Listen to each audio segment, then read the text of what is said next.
Okay, dito pa rin tayo sa lesson 8, the resurrection of Christ. At lahat naman tayo naniniwala na muling nabuhay ang Lord. Tama-tama, ano, magmamahal na araw na naman pala sa Pinas, ano? No? April Next month? second week. Oh, bilis, ano? Parang lagi na lang mahal na araw, ano? Kasi laging ano, ang bilis laging ganun. Parang ano ganun lang, kabilis ang panahon talaga. So tamang-tama lang ito pinag-aaralan natin. Pinag-aaralan natin yung kanyang death at sinumulan natin pag-aralan yung kanyang resurrection. Which is tama-tama, next month nga, magdiriwang ng mahal na araw, ang Christendom, let's say. Pag-usapan natin yung sa letter D, Christ's many appearances after His resurrection. Ito yung sagot natin sa mga nagsasabing hindi totoo. Una, na namatay ang Lord, hindi raw totoo. Pangalawa, hindi raw totoong nabuhay, ninakaw lang yung katawan. Kasi maraming witnesses sa muli niyang pagkabuhay. Una, syempre, yung mga babae. Mapalad yung mga babae na ito, sila yung unang nakakita kasi sila yung nag-aasikaso Ministry nila yung pag-aasikaso. Ano sila ang mga servants kasi, sila Mary Magdalene, sila Martha, yung another Mary, tapos yung isa pang Mary. Diba? Sila Salome. Yan, maraming mga babae kasing nagsaserve sa Lord, saka sa mga apostles. At sila nga kasi yung pumunta dun sa libingan at hindi nga nila nakita yung katawan ng Lord kasi siya ay nag-resurrect. And specifically, pangalawa, nagpakita siya kay Mary Magdalene. Kasi hindi ba siya nga yung nagkwento? Bigla siyang umuwi, kinuwento niya wala yung wala yung Panginoon, di ba? Pero next time around, nagpakita ang Lord na akala niya hardinero or what, no? Tinatanong niya kung saan dinala. Oo. Saan po dinala yung katawan ng aming Lord? Hindi niya na nakilala, no?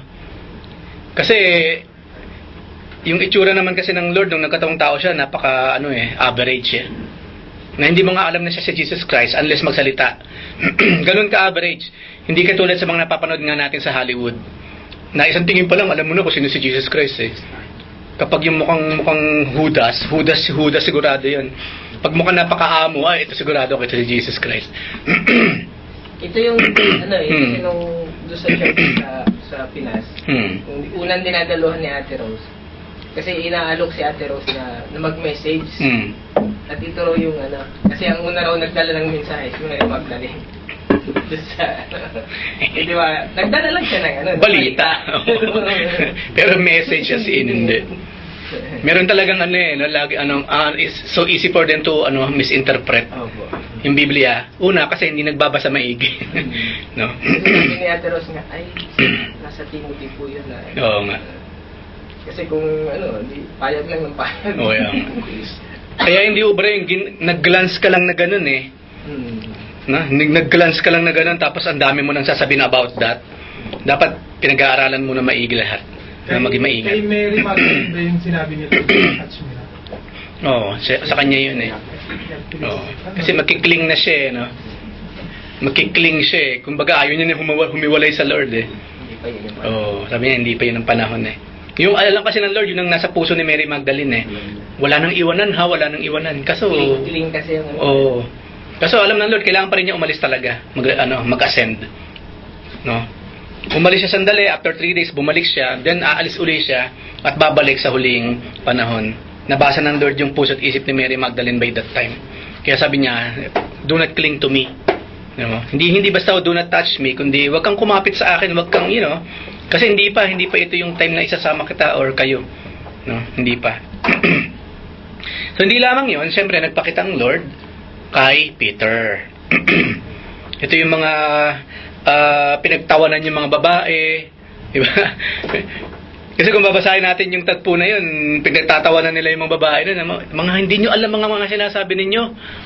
Kasi doon natin makikita na como baby pa rin naman sa faith yung mga yon, kahit 3 years na sila inalagaan ng Lord. Since wala pa yung Holy Spirit, hindi pa bumababa, nag-i-indwell sa kanila.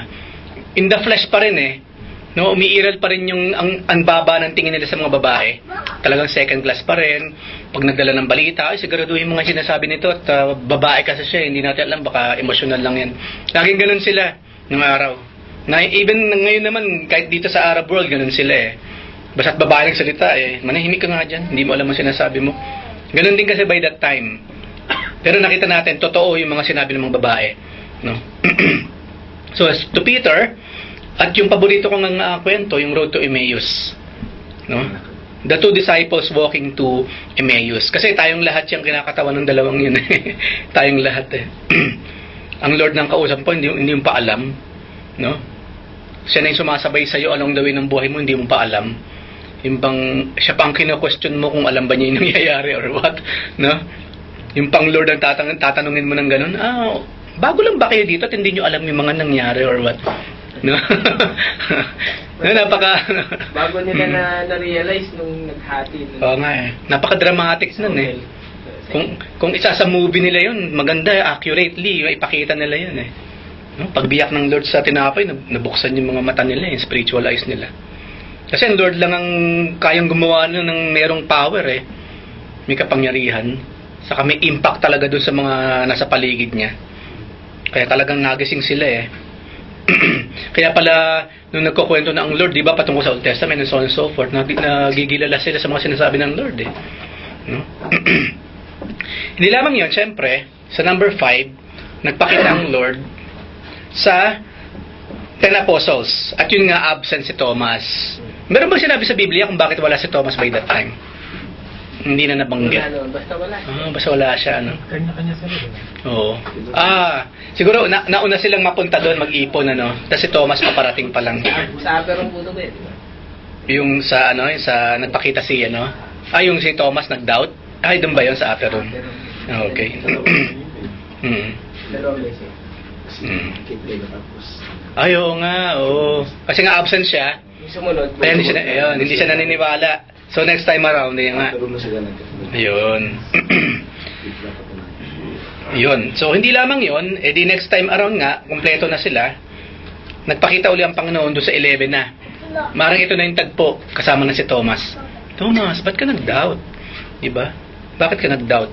At doon nga lumabas sa bibig ni Thomas, hindi pa bumababa ang Holy Spirit na sabi na niya, My Lord and my God. Yung sinabi ni Thomas na yun, for the first time, lumabas sa bibig ng isang taong hindi pa binababaan ng Holy Spirit, yung pagka-Diyos na Jesus Christ.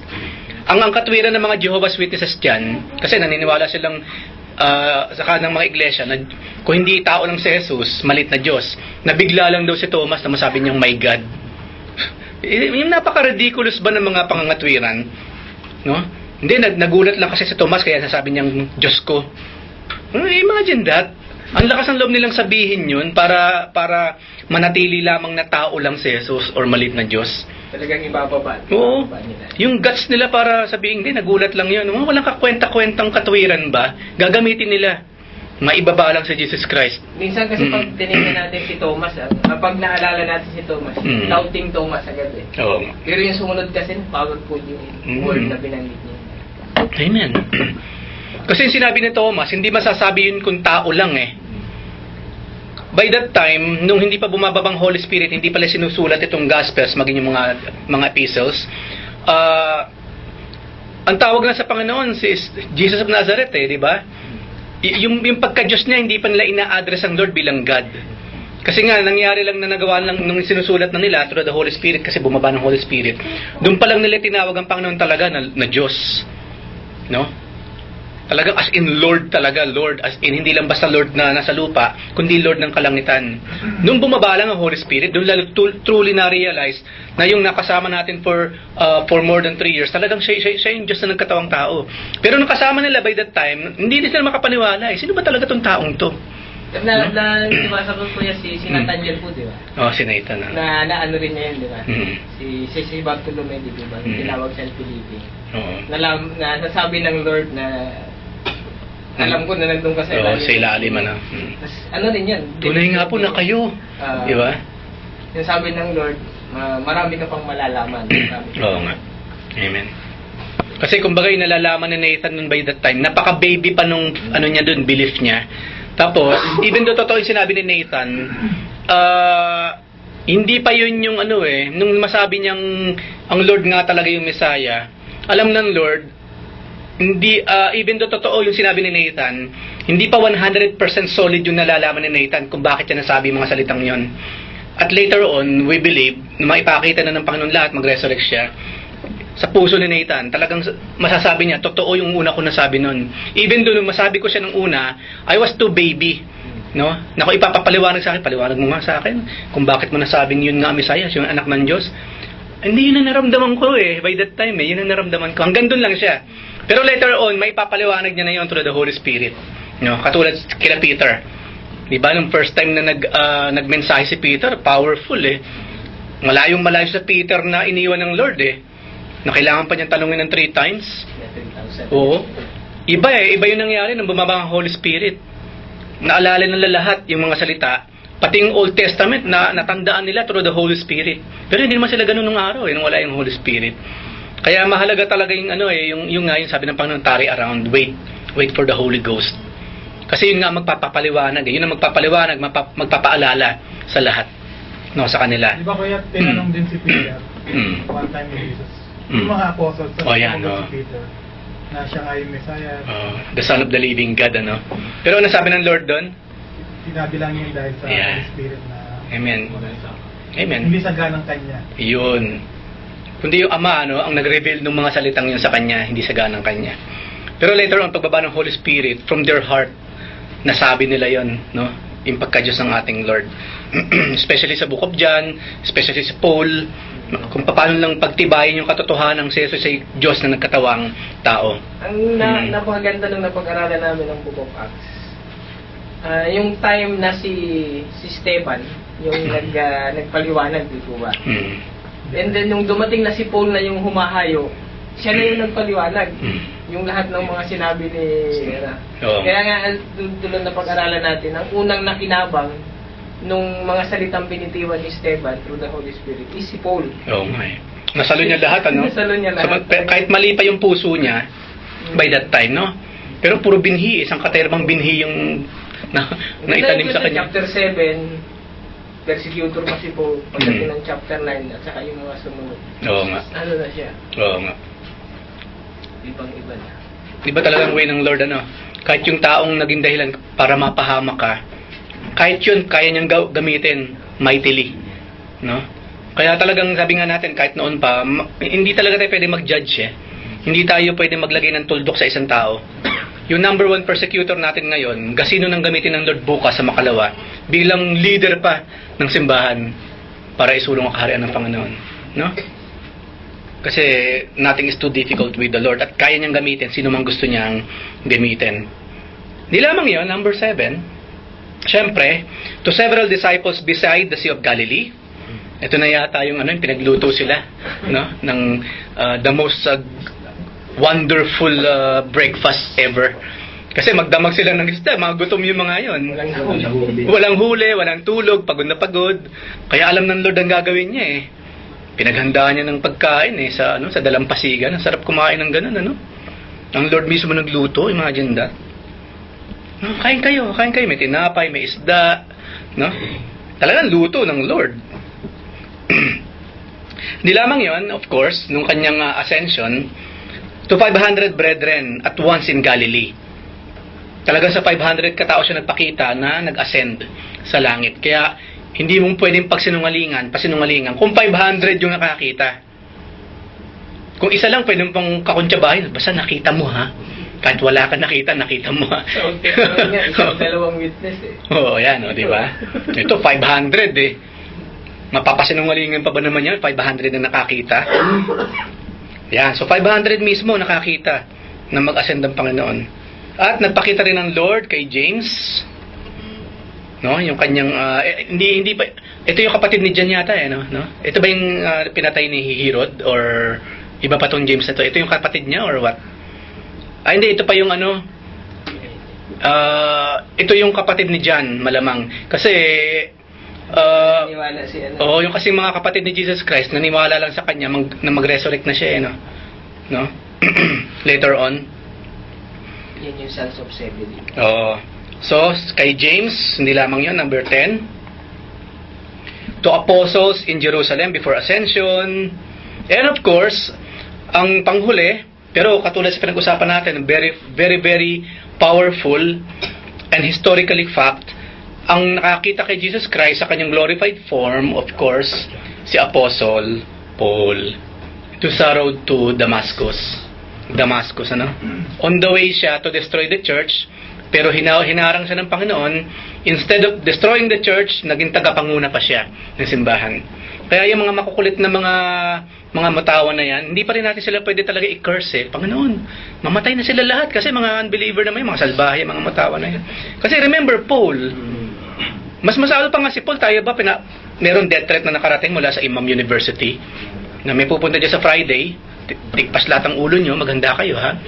Wala na nga silang pakialam kasi ang kalaban nila, terrorism, hindi na religion, eh.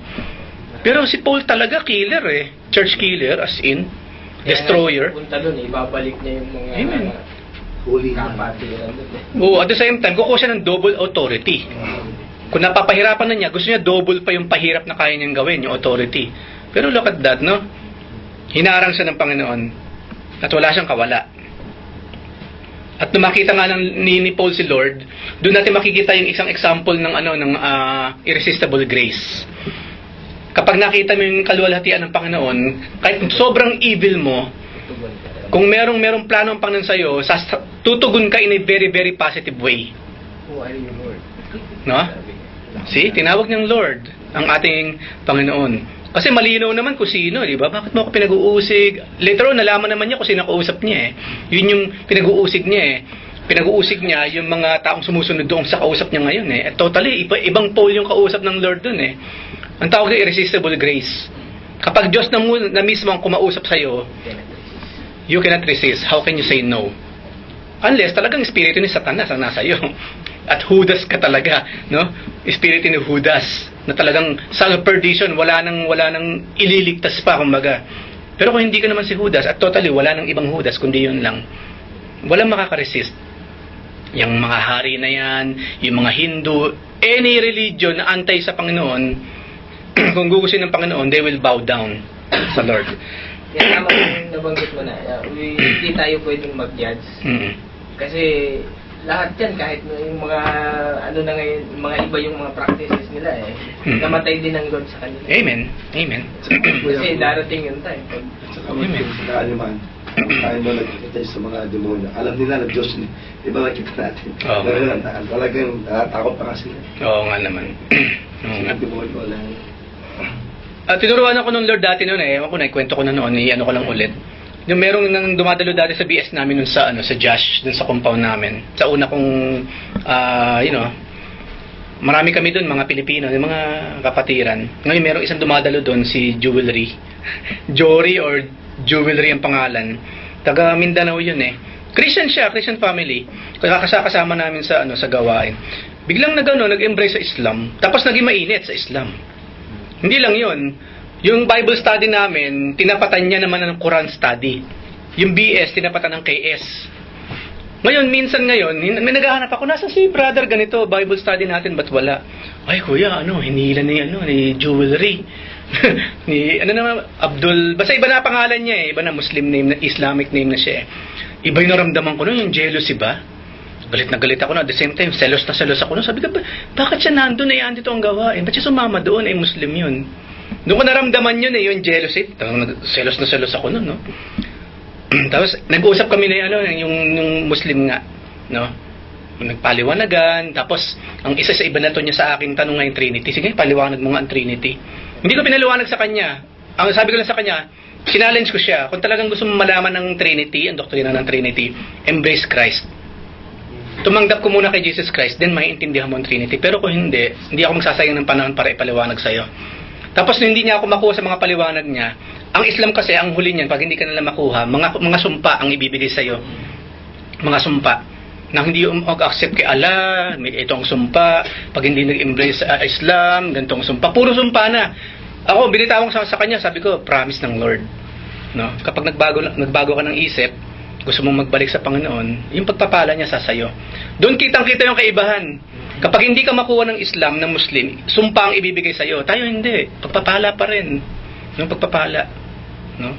Tapos noon, di sa puso ko, no, matapos yung usapan na yun, nasa basa ko noon umaga. nasa bus ako, naghihintay pa ng ibang mga sakay para pumunta nga sa ministry. Ang puso ko nun, dugung-dugo talaga, durog na durog doon sa pangyayari na yan eh. No, kasi nahihila yung ibang kapatiran eh. Pero ang isa lang ang inimpress ng Panginoon sa puso ko, namatay din ako para sa kanya. Yun lang, no? Kasi tinitingnan ko siya, nandito ako sa likod ng bus, sa bandang harapan pero ilang row. Nandito sa harapan, tinitingnan ko talagang gano'n. Muslim na to, sabi ko, mga agaw na mga kaluluwa to. Galit na galit ako noon, tinitingnan ko siyang ganyan, no? Pero yun nga, pina-impress sa akin ng Panginoon, namatay din ako para sa kanya. Mula noon, nagbago yung attitude ko, you know. No, do not hate, ika nga ng Panginoon. Love them.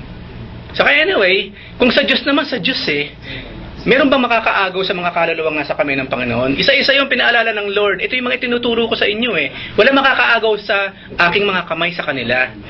Kung sa ngayon mukhang naaagaw sila, mukhang naaagaw lang yan. Pero later on, kung akin sila, akin kasi sila eh. So why be angry? Di ba? Okay lang yung merong godly jealousy, pero wag kang mauuwi sa hatred. Niya isinusumpa mo na.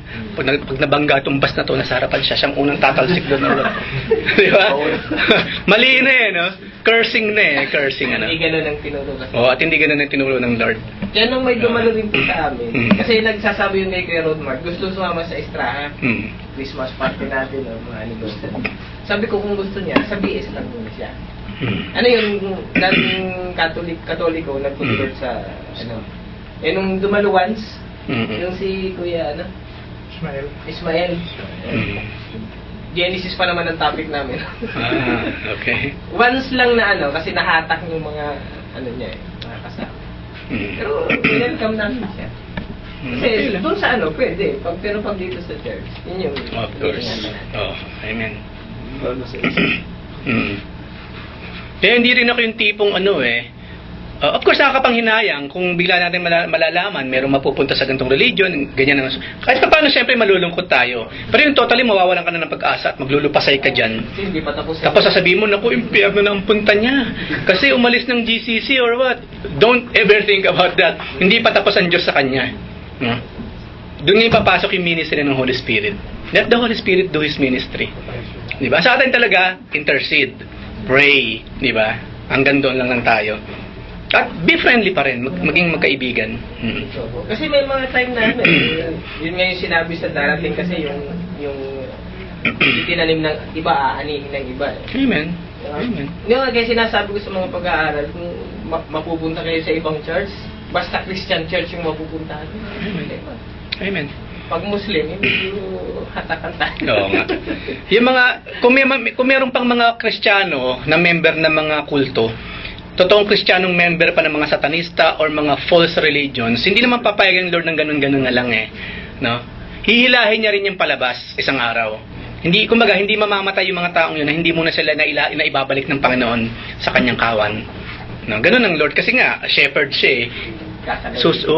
Susungkitin niya yung isa-isa. Before knowledge ng Panginoon, isa-isa yung hassle, Amen. Israel nga, look at Israel, ang kukulit, di ba?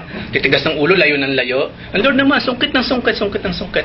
At sa end nga ng kwento, according sa Book of Revelation, yung love story pa rin ang mangingibabaw, di ba? Between Israel and the Lord. So, sabi nga, tama nga ang Lord, do not hate. Love them. Especially sa mga pagkakataong napapalayo pa sila. Especially sa mga ganung panahon. Kasi nga napapalayo eh. Lalo mong dapat pakitaan syempre ng mercy, ng grace from the Lord. At, hindi ko pala na-click. Letter E, the testimony of the Roman guards, nasuhulan nga, at nagkaroon ng matinding conspiracy theory, na hanggang ngayon, yung pa rin na pinaniniwalaan nilang theory, yung conspiracy na yung kasinungalingan. At, letter F, the fact was not challenged by the priests, the Romans, or during the first century. Basta, nagpakalat sila ng kasinungalingan, pero it remains there. Yung totoong storya na nag-resurrect ang Panginoon. Walang nag-challenge doon. Walang nag-challenge. And of course, it transformed the lives of the apostles. Binago nun ang buhay ng mga apostol. And of course, sa mga pinag-uusapan natin kanina, patunay na ang Panginoon talagang nabuhay magmuli. It transformed Paul's life. Kasi sino yung makikita niya doon sa road to Damascus? Kundi ang Lord talaga. Kaya nga po nung sa ministry ni Paul, dalawa lang yung kanyang dalawa lang yung kanyang ipinapahayag na kung bakit siya nahatulan Crucifixion and resurrection. Oo nga naman. Yun yung power. Yun yung Amen. foundation ng pananampalataya na binahagi ni Paul. Kasi yun yung mahalaga po. Diba? Amen. Amen. Kaya yung umarap sa kay King Agrippa yun ang pinaliwanag niya na hinatulan ako dahil doon sa resurrect siya sa pagkamatay ng Panginoong Yesus and then yung muling pagkabuhay.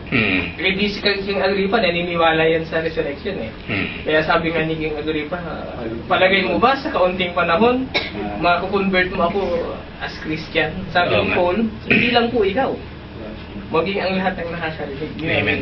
Amen. Kung nagtuloy-tuloy, sige, i-delay natin ng konti ang pugot ulo mo. Sige, mga isang buwan tayo magkaroon dito ng pag-uusap patungkol dyan. Siguro kung gano'n nag-eksena, mga naging Kristiyano na lahat yung mga yan, mga naging totoong Kristiyano. But alam natin, iba ang will ng ating Panginoon. Ngayon, pag-usapan po natin yung importance naman ng kanyang resurrection. Marami na tayong napag-aralan patungkol dito sa kahalagahan, pero daanan natin ulit for the sake ng madagdagan pa yung ating nalalaman. The importance of Christ's resurrection. I know marami na tayong idea sa dami ng pinag-usapan natin, pero dagdagan pa natin kung meron pa maidadagdag. Una sa importance of Christ's resurrection, letter A. An essential qualification of apostleship was to be a witness to the resurrection. Kaya nga maraming tumutulik sa kay Paul hindi naniniwalang siya, apostol siya Kasi bakit nakasama ka ba ni Jesus Christ? O nga naman kasi isa yun sa kinakailangan para ikaw maging tunay na apostol Hindi apostol-apostolan katulad ngayon. Ngayon kasi maraming apostol Di ba? Sino nagsabi sa apostol ka? Ang Holy Spirit. Yeah, right. Samantalang sa Biblia, ito lang ang apostol. Panghuli na nga si Pablo Special apostle. Special apostle for the Gentiles Tapos sasabihin mo sa ngayon, after 2,000 years, apostol ka rin. Yun lagi ang question ko yun ang challenge ko. Sino nagsabi sa yung apostol ka? Sino nag-ordain sa iyo na maging apostol ka? Sino? Of course, sasabihin lang si Jesus Christ, ang Holy Spirit.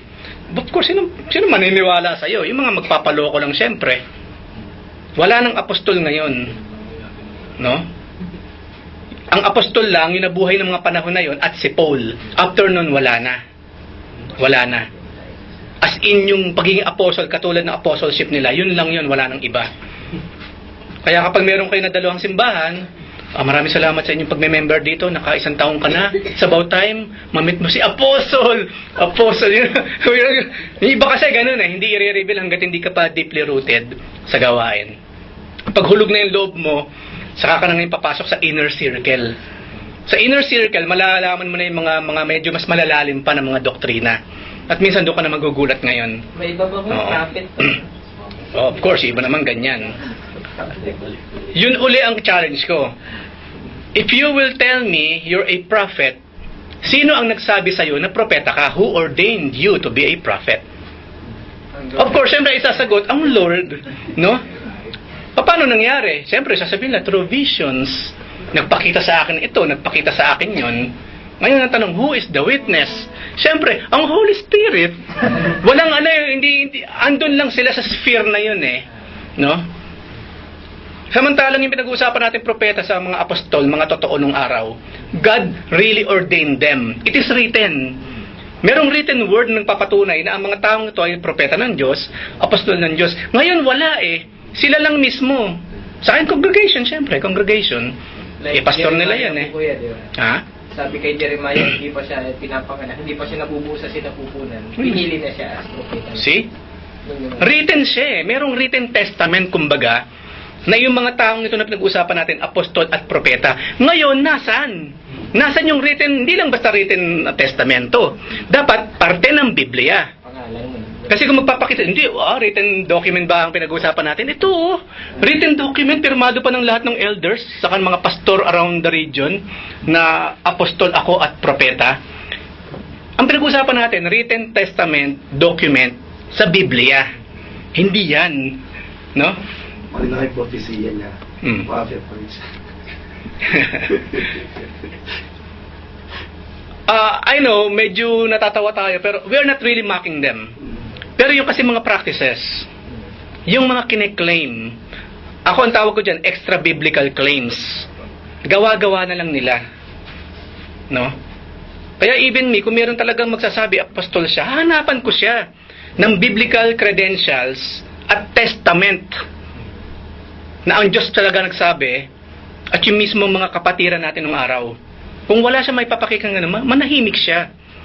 Kung pastor siya, elder, deacon, walang problema doon. Pero do not claim these offices.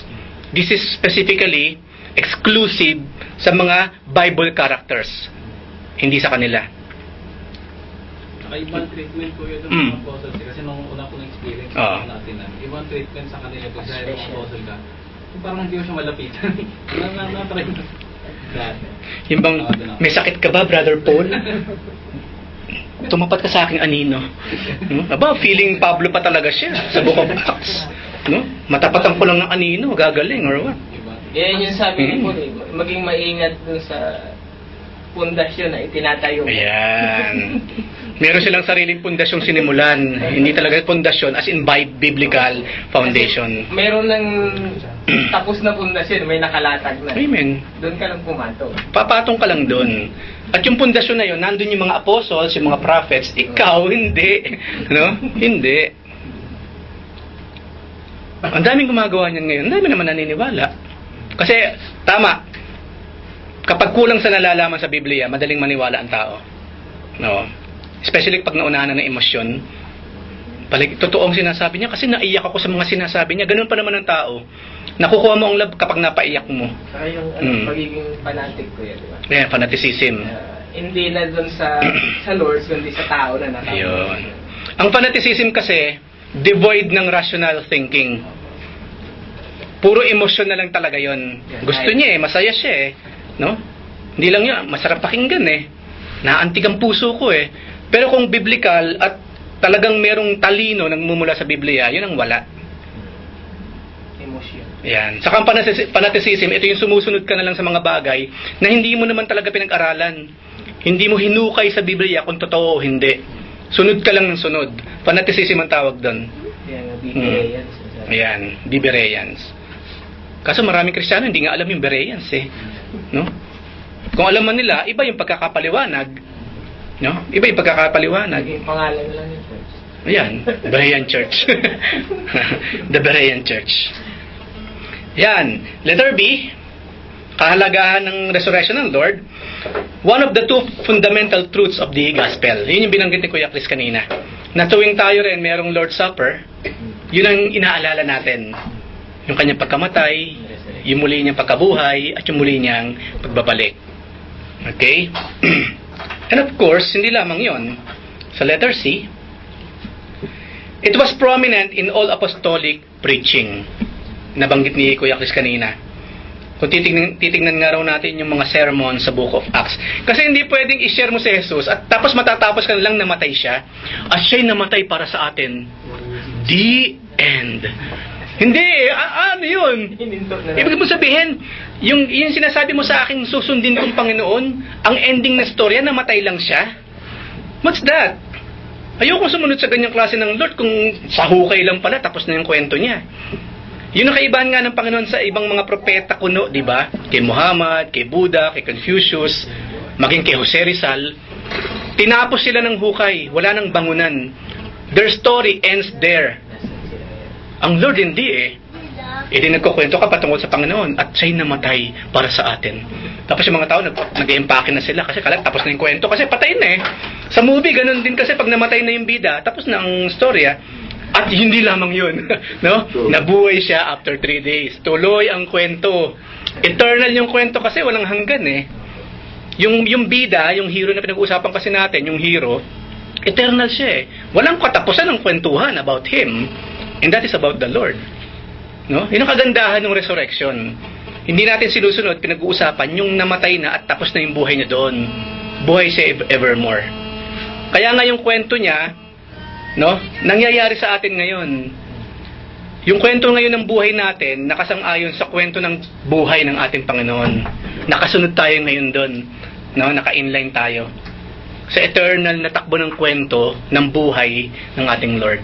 Until Galing now. kasi, Mm. nung umalis kasi ang Lord, talagang matibay yung pinag-iwanan niya. Mm. This is yung 12 apostol. Yun naman yung purpose ng 12 apostol. And then, maraming saling lahi sa panahon natin ngayon. Kumbaga yung aral na iniwan ni Jesus Christ, tayo naman na kinabang ngayon at pakikinabangan naman ng mga susunod na ito. Amen. Ganun Amen. lang ang buhay Christian. Kaya dapat talaga pass it forward. No? Hawak natin ngayon, yung mga nalalaman natin, ipasa mo. Pasa. That's the most that we can do to serve the Lord. Ipasa natin yung word. No? Ikwento natin yung experiences natin sang-ayon sa kanyang mga salita. Huwag natin pasukan ng pansarili nating mga haka-haka. Doon pumapasok yung yung kanyang sariling kwento na No, pag-usapan natin ng Lord. Tapos sa kabuuan ng Bible study, mensahe, walang pinag-usapan kundi siya. Puro siya, saka si Pastor Kwan, Matapos yung mensahe, ang Lord, wala sa kwento Kasi puro experience na lang. Personal experience. Hindi ba napag-aralan nga natin, which is true, our experiences will not validate. Hindi yun ang magbabalidate sa Word of God. Kundi yung Word of God ang magbabalidate sa mga experiences natin. Kapag meron tayong experience, something glorifying, let's say, parang for you miraculous, bumalik ka sa Biblia. Uy, ang ganda ito nangyaring ito Teka, makabalik ka sa Biblia kung totoo siya or, in a very, very biblical way talaga yung pangyayari. Kasi kung hindi, mag-iingat din tayo. Baka ang kalaban, mayroong patibong na ginagamit. Halimbawa, maraming salamat sa Panginoon sa milagrong ibinigay niya sa akin. Nagpabunot ako ng ngipin, palito lang. Tanggal. Purihin ng Diyos. Miracle kasi yun, di ba? Isipin mo, palito lang, tanggal yung ngipin mo. Tapos sinulit Oo. Tapos, papasalamat mo sa Panginoon. Bumalik ka nga sa Biblia. Teka muna. Matignan nga sa Biblia kung sino yung mga gumagawa ng ganitong mga milagro. Simon Magus. Diba? Si Simon Magus pa. No? Kaya hindi lahat, majority talaga niyan, ay mga patibong ng kalaban. Especially kung babalikan natin ang Biblia. No? Bumalik tayo always go back to the Bible. Hindi ko muna sarapan ka, glorifying sa'yo, miraculous ang dating sa'yo, merong positive change sa buhay mo as of now, talagang biblical na. Always go back to the Bible. Lord, ito pang naranasan ko ngayon, itong nararamdaman ko, is it really sang-ayon sa inyong katuruan, sa inyong kapamaraanan, and so on and so forth? Always go back to the Bible. Nagtanong din sa pag-aaral Kasi gumaling naman po niya Ano pong Si Mang Kepo nga, pagpagaling ang kalaban kasi, gumagawa rin ng scheme niya para ma-defocus yung ating. Amen. Balikan nga natin Simon Magus. Nagpapakita nga siya ng power, di ba? Yung mga propeta ni Baal, yung mga propeta ni panahon ni Moses, ng Paraon. Ano pinagkaiba? What's the difference? Di ba? What's the difference? The difference will be kapag kumbaga sinalamin mo siya sa Bible. Kasi ito lang talagang standard Sabi nga nila, paano mo masasabing tama yun kung wala ka mang pinagbabasihan ng katotohanan? Di ba maraming tao, tama yan kasi nangilabot ako Tama yung sinasabi niya kasi nanindig ang balahibo ko sa batok No? Iba kasi ganun lang para sa kanila tama na. Kasi nga, inaramdaman nila kakaiba. Pero pag sinalamin mo sa Biblia, something is wrong with this. Kasi malayo sa sinasabi ng Biblia yung nangyaring ito or what. No? Always go back to the Bible. At sabi nga sa letter C, it was prominent in all apostolic preaching. At letter D, of course, sa importance ng resurrection ng ating Lord. Faith, hope, and salvation are dependent upon the resurrection of Christ. Ano ba yung sinabi ni Paul patungkol sa resurrection? Kung wala raw ang resurrection, Kung hindi raw muling nabuhay ang Panginoon, ano raw? In vain. Yan. Baliwala, in vain. Kung si Jesus ay hindi talaga nabuhay, lahat ng ginagawa natin to puro kalokohan lang to mga kapatid. Even now, kanya-kanya lang tayo dito. Magkwento ka na lang dyan, parang stand-up comedy or what. Payabangan na lang ng lolo. No? In vain kasi, nagsasayang tayo ng panahon. Kaso nag-resurrect talaga siya. Totoo yung belief, yung faith na meron tayo. Lahat ng claim ni Jesus, mababaliwala. Ayan. And the way, the truth, and the life. Kasi siya nabuhay, paano siya magiging way to heaven? Oo nga. Habang kinakain siya ng mga bulate sa lupa, way pala ha? Truth pala ha? No? Kinakain-kain lang siya ng mga uod doon sa mga bulate. Magtatawanan siya kahit ng mga langaw or what. Yung nagsabi, I am the resurrection and the life. Yung pang isa. 11. sa John. Amen. Bali pa yung mga babae sa nabihan niya noon, si Martha sa si Mary, nauna siyang namatay dun sa dalawang yun eh. Eh kung hindi siya nabuhay magmuli, ano kalukuhan ito? Sabi niya siya yung resurrection and the life ngayon, di ba? 2,000 years na, hindi pa bumabangon or what? Pero pinatunayan niya, yes. Kaya po dun sa Oo. message nung anniversary po, di ba? Mm. Kaya yung hope daw, hindi tayo mabibigo. Kasi yung hope sa Lord. Amen. Kapag nakasalalay talaga sa Lord, sa ever-living God, yung hope natin, everlasting yung hope na meron tayo. Walang hanggan. No? Walang hanggan. Hindi ba yun nga ang hirap minsan? Di ba masyado kong umasa sa tao kunyari? Eh ang tao pa naman nagfa-fail. No? Sweet ngayon, bukas hindi na. Mabait ngayon, bukas masungit. Buhay ngayon, bukas patayin na. Kung sa kanya buminigay yung hope mo, wala na. Talagang merong limit talaga. No? Kaya nga may mga tao kapag ganun ang ginawa, paano na yan? Wala ka na. Di ba? Paano pang susulong ang aking buhay? Paano kung wala? Di ba? Paano kung wala ka na? Eh, ang Lord, hindi. Talagang 3 days lang eh. Bumalik ka agad. Kasi 3 days is enough para ipakita niya na yung dapat niyang ipakita by that time. So, number 5, the results of the resurrection. Una, ang resulta ng resurrection ng Panginoon, it gives unqualified assurance of God's acceptance of Christ's sacrifice. Kasi ang Lord kasi nasa kanang kamay ng Ama eh. And forevermore, nag-i-intercede siya for us. At hindi lamang yun, makikita natin, di ba, na according na minsan sa mga analogy natin, si Satan kasi, accuser siya eh. Na each and every time, wala siyang ginawa, binubulungan tayo. Itigil mo yung pagdala mo, kaartihan lang yan. No? Arte-arte nito, Di lamang itigil mo na yan, plastic ka naman eh. Dumalo ka lang sa mga plastic church. No? Di ba? Plastic church. Grace, plastic church. Doon ka lang dumalo, plastic ka kasi or what? No, kaya doon ka sa mga simbahan, mga ipokrito, ganyan. Ganun ang kalaban eh. No? Especially pag nadadapa tayo, which is madalas na nangyayari sa atin. Pero ang Lord nga kasi, because He lives forever, di ba? Charge to me. No? Charge to me. Sinungaling yan, charge to me. Kasi binayaran na ng Panginoon lahat yun eh. Yung kasalanan natin kahapon, ngayon, at sa future, totally paid. Fully paid. Saan ka nakakita ng ganun? Hindi mo pa inuutang, binayaran na. At yun ang ginawa ng Panginoon. No? We still pray for forgiveness, syempre, kasi inuutos niya eh. Bilang yung prayer na ginagawa natin sa tuwing tayo nagkakasala, yung prayer of forgiveness, ano yun eh, kumbaga, gratitude yun eh. Kaya ka humingi ng tawad kasi pinatawad ko na forevermore. So, bilang pagbabalik ng gratitude, doon sa ginawa niyang pagbabayad sa mga future sins mo pa, nagpapakita tayo syempre ng pagpapakumbaba sa ating Panginoon. Kumbaga, tinatanggap natin yung katotohanan ng, Lord, nakakahiya, patawarin mo ako kasi I know, fully paid ng kasalanan ko and yet ganito ako, patawarin mo ako, Panginoon. Because of that thought, no? We are not praying para, kumbaga, hindi maputol yung kabayaran, kumbaga, wala na ha. Yung binayaran ko, hanggang ngayon na lang yan. Bukas, pag nagkasala ka, wala nang bayad-bayad. Impyerno ka na talaga. Pero maraming salamat sa Lord, fully paid. No? Amen. Hanggang sa kahuli-huli ang kasalanan magagawa natin, fully paid ng Panginoon. So we pray, humingi tayo ng tawad because of that, out of our gratitude sa kanyang ginawa. Hindi lamang yon, sa resulta ng resurrection ng Lord, letter B, it attests Christ's deity. Yung sinasabi ko si kanina, and assures us that all of Christ's claims are true. Kasi nga kung namatay siya, tapos sabi niya, wag kayo diyan lang kayo, wag kayong lalayo kasi tapos naghintay sila, tapos ano ba to, 2,000 years na, wala pa. Diba? I mean, sinungaling pala ito. Tao nga lang ito, yung kausap natin. Ang daming pangako, hindi naman natupad. Pero, nang siya'y mag-resurrect, ipinakita niyang totoo lahat ng kanyang mga pinangako sa atin.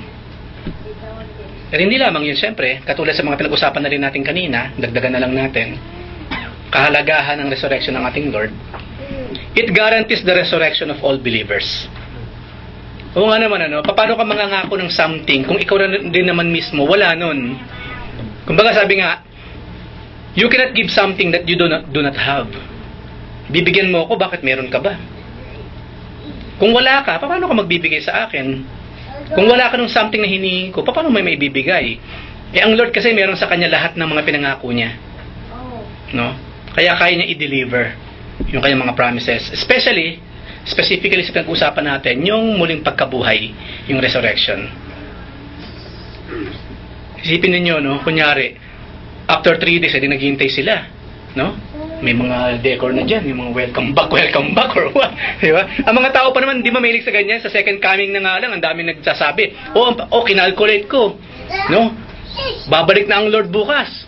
Maraming gumawa niya, kahit yung mga Jehovah's Witnesses, ilang beses silang pumalpak. Hanggang ngayon, no? Ang dami nagsasabi, babalik ang Panginoon. Tapos wala. Yung mga naghahanda, nagbebenta na ng ari-arian, di ba? Tapos wala namang nangyari. Year 2000. Year 2000, sa Y2K, no? Babalik na ang Lord, magre-reset sa zero ang lahat. Tapos very clear naman, na nakakaalam sa Bible. Oo nga eh. Balik yan, mabalik. Yun ang strange na at nakakatawa eh. Sinabi na nga walang nakakaalam at alam niya. Mahusay talaga to isang to. Sabi na nga ng Lord, wala nakakaalam, tapos alam niya. Purihin ng Panginoon, meron tayong ganitong klase ng leader. Alam niya yung mga bagay na walang nakakaalam, no? Natutwist pa rin eh. Hindi niya alam, ano? Oo nga. Marami talaga. Naalala ko rin nung nandito na ako sa church na maraming talaga yung sinabi sa Hosea 4:6. My people perish because of lack of knowledge. Kasi ang dami pong pumunta doon sa lugar ni na Kuya Benny. Yun yung kuweba kasi. Kuweba yung mga Rizalista yung ang sabi nila, pag nag-stay doon, yun lang ang maliligtas.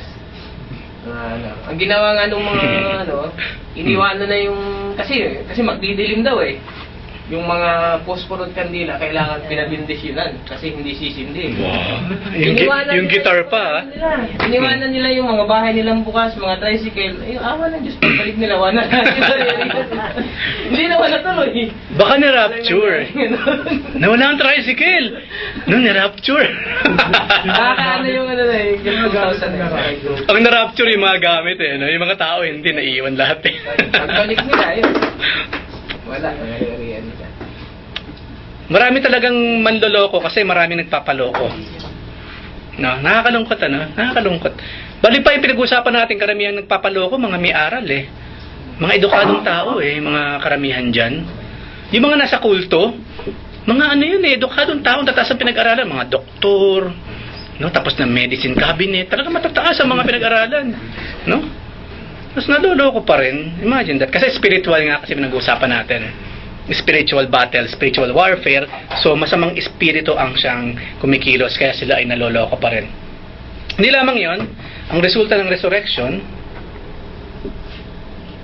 it gives us a living high priest at the right hand of God. Mababasa natin sa Hebrews. Kaya nga raw, huwag daw tayo mahihiyang lumapit sa throne of grace. Kasi yung lalapitan nating high priest, which is the Lord Jesus Christ, 100% kaya makisimpatya sa atin. He understands. Sa yung tipong nagpakalunoy ka na sa kasalanan, by the time na bumabangon ka na dahil nakaranas ka na ng mga kahirapan sa buhay because of what you've done, lalapit ka sa Kanya, He understand. No, He understand. Naintindihan ko, anak. Basta lapit lang, kumbaga, lapit lang. No? Yun ang panawagan ng Panginoon eh. Di ba sa Book of Isaiah, yun ang sinabi niya? Lumapit kayo sa akin. Ang kasalanan ba niyo parang scarlet as red? Di ba yun sinabi sa aklat ng Isaiah? Kasi pula ba? 1,000 times na sobrang pula ba ng kasalanan ninyo? Lapit lang. Nasabi ng Lord, then gagawin kitang mas maputi pa kaysa niebe. See, look at that. Yun yung pinag-uusapan nating Lord. Hindi siya yung tipong lalapit ka pa lang, may kidlat na sa mata at sa tingin pa lang matutunaw ka na. Hindi ka nalalapit eh. Kung ang Panginoon katulad natin, hindi ka nalalapit sa Kanya. Buti na ang Panginoon, hindi katulad nga raw ng tao. Kasi kung Lord katulad natin, eksakto, hindi ka nalalapit ever. No? Isang tingin lang, patay ka na kaagad eh. Eh ang Lord, hindi siya ganun. Sige, as scarlet as red ba, 1,000 times na mapula ang kasalanan mo, lapit lang, lapit. No, walang problema. Siya raw ay magparusa, hindi katulad ng pagsuway. Amen. Amen. Saka walang memorabiliang iniiwan. Ito lalagyan kita ng star. Uy, ang ganda po ng star, para saan po ito? Ito yung kasalanan mo ngayon. Para next time, maalala mo. Wala siyang ganun eh. Walang memorabilia of sins ever. na kanyang aalalahanin. Each and every time na lalapit tayo sa Panginoon, kapag tayo nagkasala, yun lang ang pag-uusapan ninyo. Yung specific sin na huli mong ginawa. The past sins are forgiven. Yun ang kagandahan sa Lord. Na again, sa ating mga tao, hindi natin magawa yung ganun eh. Na kapag nagkamali sa iyo ngayon, pag nag-usap kayo, ang tendency talaga, hukayin mo yung mga nakaraan eh. Di ba? Ang Lord hindi siya ganun, hindi. Laging fresh. Laging merong start. Good start ka agad. No? Yun ang kabutihan ng ating Panginoon. Kaya nga kapag nagkakasala raw tayo, huwag mahiya, lapit lang. Yun ang sinasabi na, lapit lang. No? Ganun kabuti ang ating Lord. Hindi lamang yon, it gives assurance to the believer that all necessary power for life and service is available to Him. Kasi yung magbibigay ng power, nakakanyahan, buhay forevermore. Kaya nga sabi niya, kailangan niyo ng wisdom, pray, ask for wisdom. Strength, pray, ask for strength. Kasi buhay yung magbibigay eh. Actively, magbibigay siya kung kinakailangan natin. Kaya hingi lang daw. Merong assurance yan. At letter F, it guarantees life and immortality. Hindi man tayo forever young on this planet, but since pumasok yung immortal God sa buhay natin, sa puso natin, we became immortal then. We are the real immortals. We are the eternals. Because we live forever. No? Isang araw naman, iiwan din natin itong mga katawan na ito eh. At makikita natin, oh, ayos ka brother, glorified na glorified. Yun yung pagdating natin sa langit, di ba? Kasi glorified body eh. Imagine the excitement, no? No, imagine the excitement. Oh, Kuya Chris, ayos na glorified. You know, pagdating natin doon sa langit, ano? Ang hirap i-imagine kung ano itsura natin kapag glorified na eh. Pero definitely, yun ang perfect. Napaka-perfect natin doon pagdating doon. So, i-aim natin yun yung makarating sa langit. Anyway, kung talagang si Kristo nasa puso natin, surely, langit ang punta natin. Pero simulan na natin yung epekto ng langit sa buhay natin while we are here on this planet. At letter G, panghuling slide na po ito, it makes sure a coming judgment for both the godly and the ungodly. Kasi kung paano ang Lord ngayon ay Savior, sa muli niyang pagbabalik, He will be the judge. Kaya sinasabi niya, huwag kayo mag-judge, ako ang judge. Hindi lamang yun, darating ang time, hihiwalay ko yung mga masasamang damo sa mabubuti. May araw for that, kumbaga. Merong panahon for that, huwag kayong magmadali. At letter H, it prepared the way for the second coming of Christ and for Him to sit upon the throne of David. At makikita natin yan sa aklat ng Revelation. He will come again. At for 1,000 years, yung tinatawag na millennial kingdom, maghahari ang Lord here on this planet. No? Kasama tayo doon mga kapatid. Kasi pagbaba niya kasama tayo eh. We will experience that here on this planet. Yung nga lang nasa glorified form na tayo. Very exciting mga kapatid. Very exciting yung mga panahon na yan. At panghuli po, because of the resurrection, He is the head over the church. Kasi po kung hindi na buhay magmuli ang Panginoon, magkanya-kanyang leader na tayo. Marami tayong Lord Dennis, no? Yung bang uy, liga, gusto mo tumanggap sa Panginoon? Walang problema, maging sino ka man, napakarami mo, lumapit ka lang sa Panginoon. Walang problema. Pagdating mo rito, ready ka man lumapit kay Lord Dennis?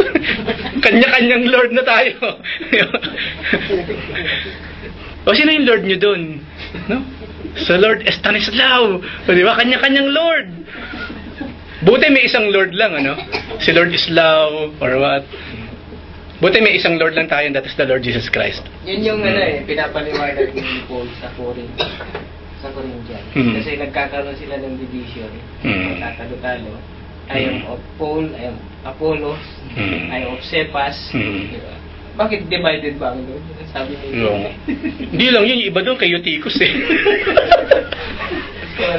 Sa ako kay Paul ako, iba naman ako kay Esteban, ako kay Eutychus. Mga tulog lahat sa church nila.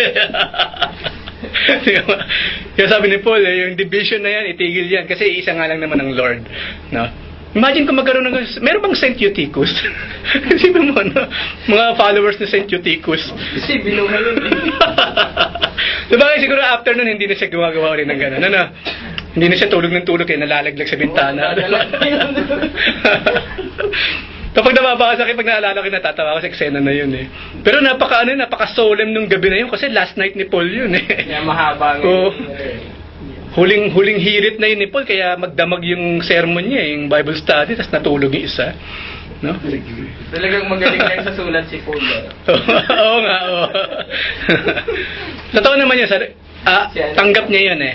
Napaka-weak niya pag sasalita mo. Kaya mga kapatid, tayong lahat. Napaka-weak pag pinakinggan mo si Paul. Pero pag sumulat, punong-puno talaga ng power of the Holy Spirit. No? Kaya nga tama nga, wag kang tumingin sa panglabas ng tao eh. Kasi pag tinignan yung panglabas, ano ba naman to? Napakalamya naman ito. Tignan mo yung lumalabas sa bibig, pakinggan mo yung lumalabas sa bibig. Wag yung tao. Tama kasi siya, kasi sila Paul ganun din eh. Si Moses ganun din naman. Kaya nga si Aaron ba yun? Yung spokesperson niya? Kasi pag si Moses na nagsalita, nabubulol eh. Ano ba ito? Hindi ko maintindihan. Yung bang propeta ng Diyos? Paulit-ulit ang sinasabi. Kaya yun, andun si Aaron. Kay Paul naman, andun sino? Si Esteban, di ba? Yung kanyang spokesperson, bago sila naghiwalay. Or si Apollos yata. Si Apollos. Meron din siya tagapagsalita eh. Yung sumulat naman ng si Tertius. Ay, Tertius. Pero ang Romans. unang naging niya si Bernabe. Si Barnabas, Ayun, si Barnabas. Ayan. Okay, meron po ba kayong gusto idagdag question bago tayo mag-closing? Ginagawa lang nating alive para hindi tayo magkaroon ng Eutychus syndrome. At baka may malaglag sa inyo sa upuan dyan. Wala pa naman si Paul. Wala pa naman si Paul.